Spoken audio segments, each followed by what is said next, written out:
So guys, hello and welcome back to another video.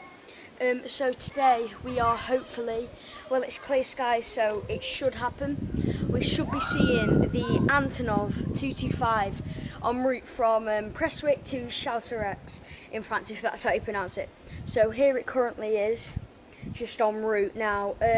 Apparently it is due to route over Manchester, which is not very far from me. And if it does that, I will get a perfect shot of it, as today is a very, very nice day. So anyway guys, hope you enjoyed the video. Don't forget to like, share and subscribe, because this is going to be a good one. And yeah, I just hope you enjoy it.